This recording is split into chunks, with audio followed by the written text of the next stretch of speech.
What? Really? Another Boba Fett? That's right, Eli. I got you another Boba Fett because I know you love Boba Fett so much. Well, all right. Let's crack it open.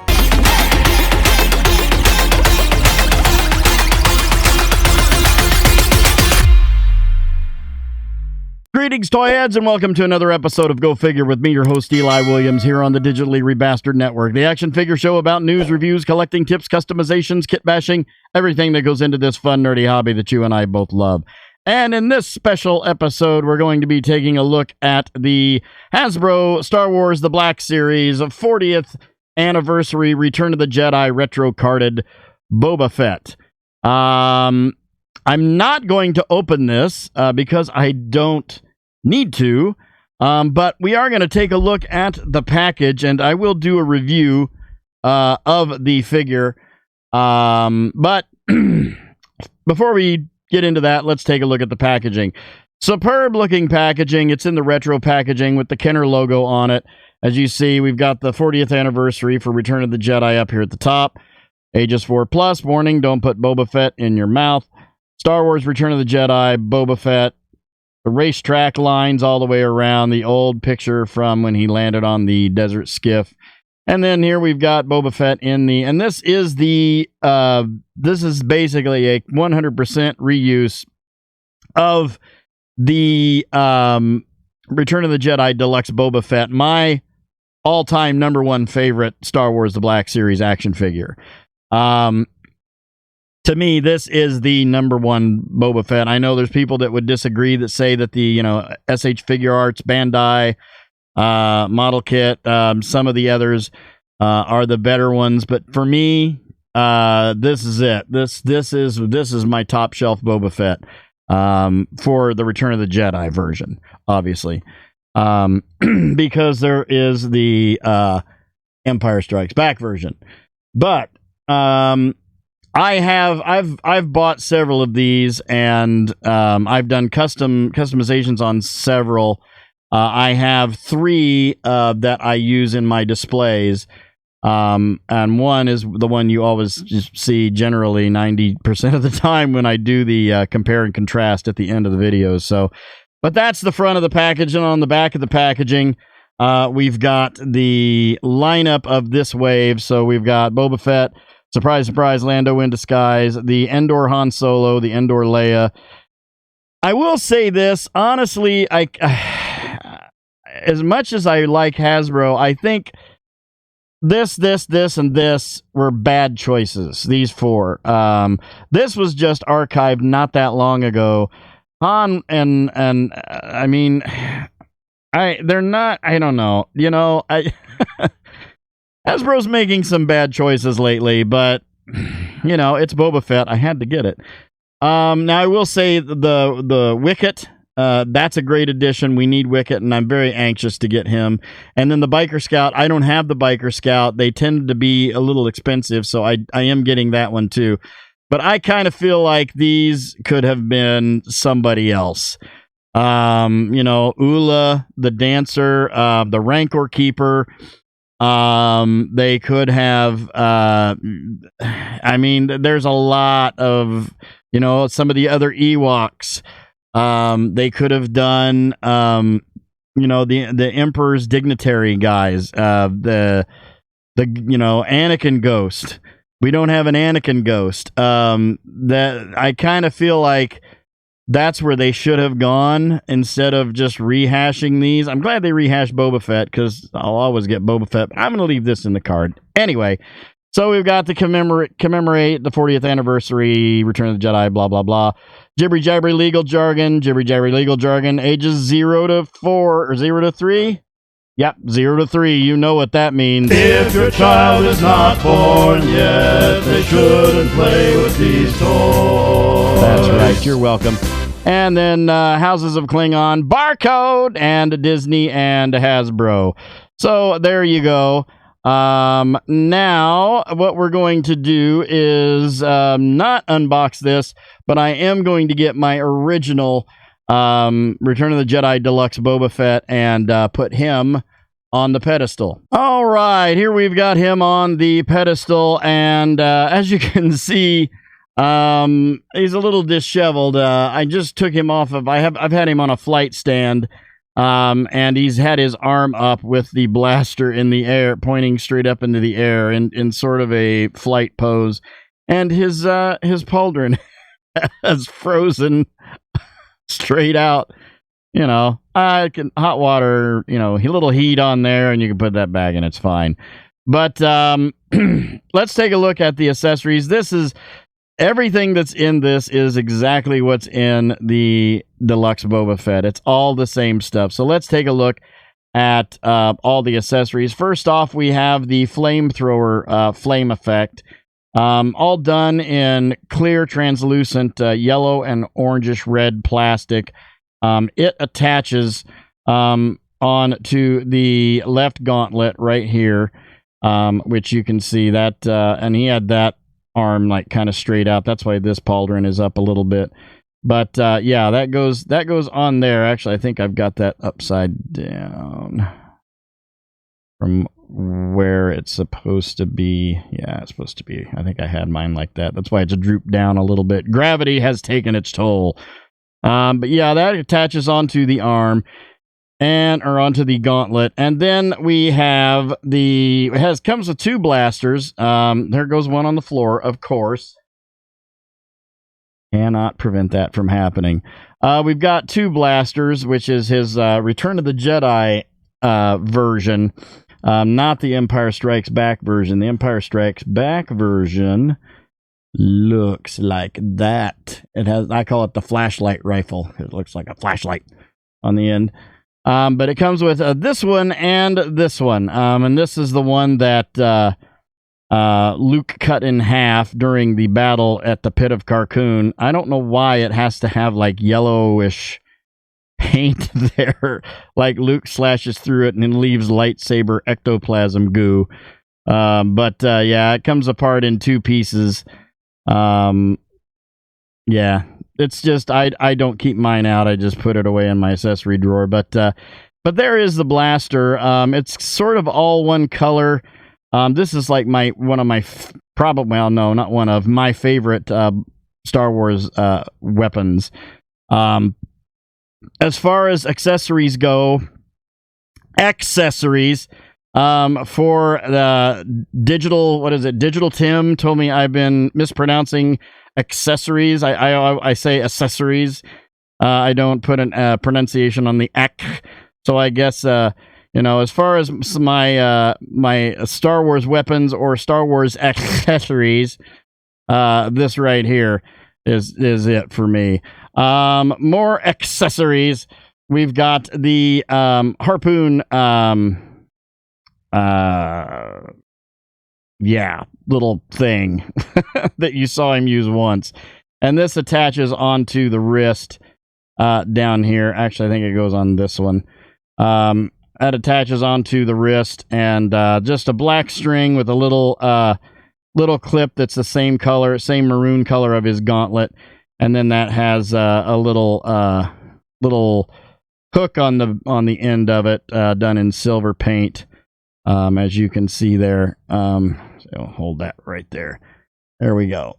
So yeah, just a little harpoon, his gauntlet harpoon thing that you really only saw him use once. Now, you may have noticed I have replaced, I pulled the rubberized cape, the shoulder cape off, and I've got from GPS Lot on eBay. I have a cloth wired version because I hate rubber capes. More accessories. We've got the Return of the Jedi version backpack, which is very, very different. It's the same jetpack backpack from Empire Strikes Back, but just done in the different paint colors. Instead of being all like an olive green, we've got it in blue. I don't know if it's ever really been said why his armor was colored different in Return of the Jedi from. I'm sure it might have something to do with the books or comics or lore. Somebody may have covered it. I've never really looked at it, but But yeah, we've got the backpack in a blue, yellow, and red. Does have the detachable missile, which the other one does not. All done. Nice silver paint apps. Nice red, blue, and yellow paint apps. I like the silver.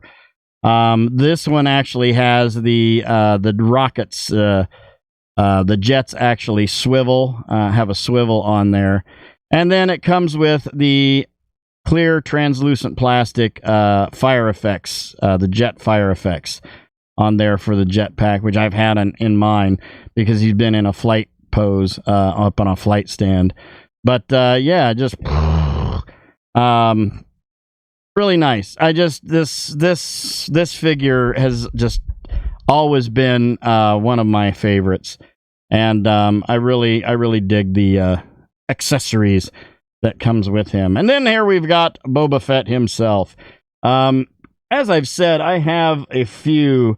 This is my original, and then I also have this one. This is the one that you see, when I'm like, let's line him up with some other characters and see how he scales up. And I got this one because where's he at? When this one came out, I tried to get my hands on one, and everybody was price gouging, and eventually I found one that was loose, and he's not holding his rifle correctly. There we go.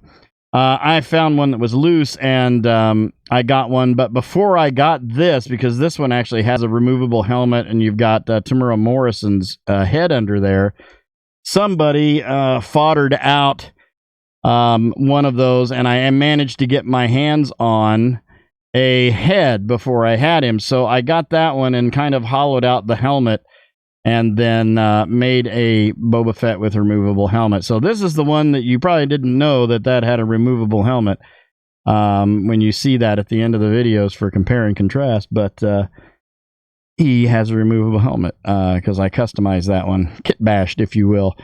So here's Boba Fett. Let's have a look here. Let me put that Boba Fett back right up, because he literally is right up above my monitor, front and center.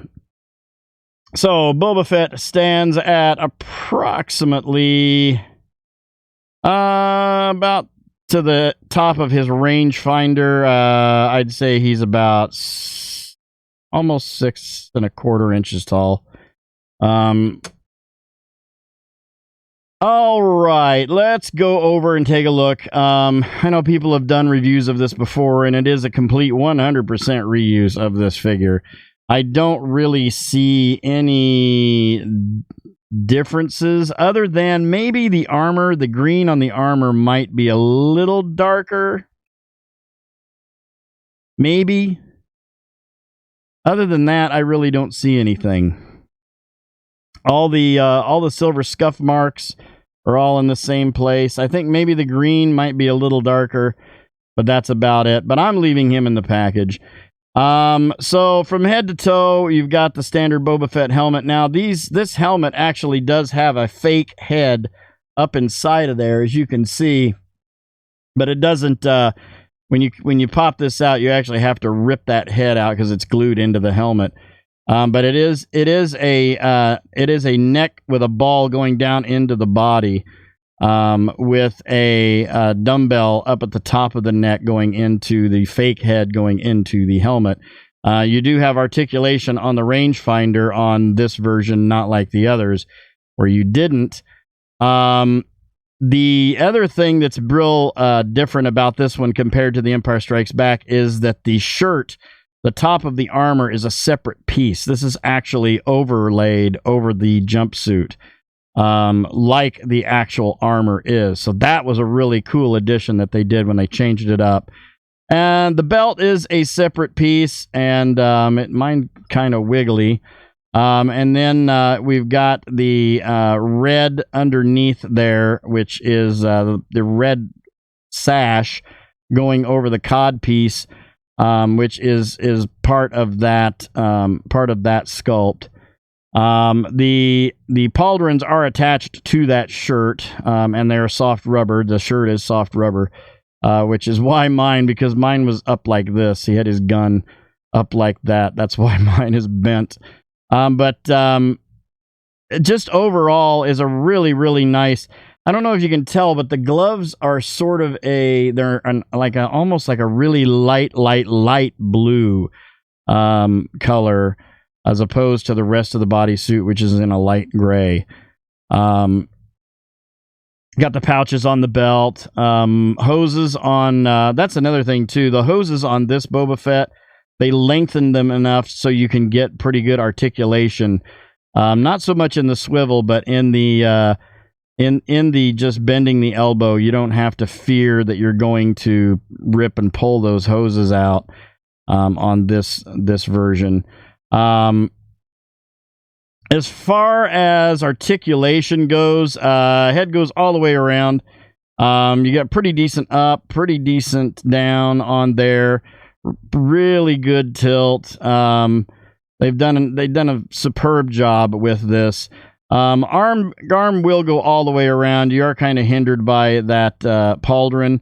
Arm goes all the way up. You do have a single elbow with an elbow swivel, and then you also have gauntlet swivel on there as well. Your hand goes all the way around, and you have an in and out on the left hand, and the right hand is an up and down. It's a trigger hand. So superb there. There is a ball joint underneath the shirt from the lower body into the upper body, giving you a little bit of ab crunch, not much because you're blocked by that shirt. There is no waist swivel on him whatsoever. Legs out to there, no drop down ball joint, but you do got pretty good range on the legs there. And then I thought that was a double knee. No, that is not. That is a single knee. I don't know why I thought that was a double knee. Single knee with a knee swivel. And then detents on the feet and a forward rocker on the feet. I'm sure most of you know this figure very well. If you have any Star Wars The Black Series, I'm sure you have. These were not hard to come by. They weren't shelf warmers by any means, but they weren't hard to come by at all. But it's my favorite. It's my favorite Star Wars Black Series figure, which is why I had to get that. Yeah. So we're gonna pop him off here, and we're gonna line him up with some other characters and see how he scales up. All right, here we've got him lined up with the Hasbro Star Wars The Black Series, Empire Strikes Back Boba Fett, the Hasbro G.I. Joe Classified Series, Cobra Island Firefly, the Hasbro Marvel Legends Series, Retro Armored Daredevil, and the Mattel DC Universe Classics Deadshot. All in all, I normally, this is where I say all in all, I really, dig this figure, but that's kind of a given because this is my favorite Star Wars The Black Series action figure, and I've loved this guy for quite a long time. So, and this is going to be the only time you never see him standing right over here. It's usually that one up there that I have standing there. This is my original, but as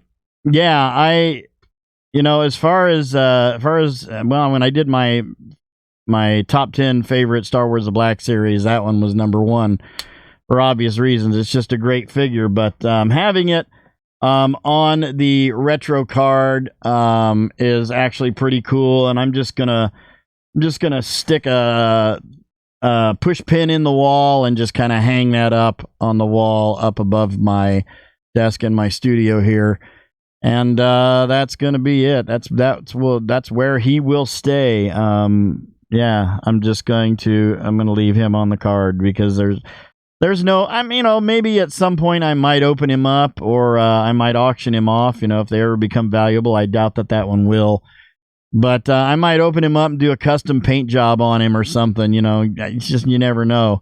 But I have this one, which is up on a flight stand. I have the one that's right up here that stands up front and center. And then I have another one in my Jabba's palace display, which is right up there. Up on the top of the whole top of my desk is Star Wars Black Series, starting over on that end with the Phantom Menace, going all the way across from movie to movie until it gets over on that side, and it's like Return of the Jedi into Mandalorian, and then I have my Han and Leia and Luke and Chewie from the sequel trilogies, because those are really the only ones worth getting. At any rate, thank you guys for watching. I hope you enjoyed that. Please remember to like, comment, and subscribe. Smash that bell so you can get information on all the good things coming out of the Digitally Rebastard Network. You all have a great week and a great day. I'll see you next time, and until then, don't forget to get your figure on. Take care.